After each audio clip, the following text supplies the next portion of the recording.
Pangis may kilog pili loy bi. Kani libog ko ani siya, miyo ba ni o katong Honda Click? O pili ay pagpaulaw-ulaw ba kay amo palit ang mubayad imong amo. Sabi bata pag pili da ay pagpalibog-libog mintras nga nay mo bayad. Ha? Kanya lang siguro ko. Klaro sa diha kay daghan man kay na ay pag si kanira na siguro ako ay siguro ka na siguro gyud. Oh. Kanang ganahan mo ba? Reader, dili ka. Oh. Ayaw na reader kay dagko kay nagpangis. Kanarang kuan. Kanira mga inani oh, Honda Click man siguro. Usa ni niyo ni? Oh. Di pagpili bi. Pili kil. Kana? Ana? Ay pag sig tudlo-tudlo ba. Pananaw sa diha kay patindaganan nagload-load ang motor niya. Nagpaon ta karon maglagot ko nimo.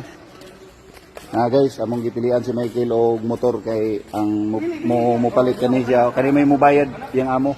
Yang amo nga bag-o ba kani. Luloy si man niya. Ang tao di naman ni mga scooter din eh. Kuha naman eh.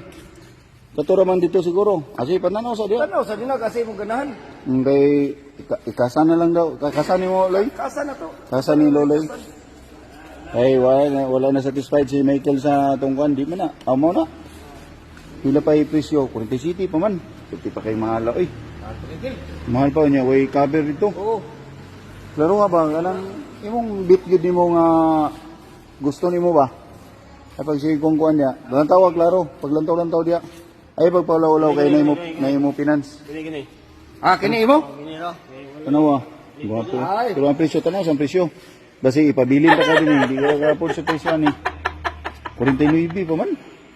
Mahal pa man kayo. Yeah. Click 1 to 5.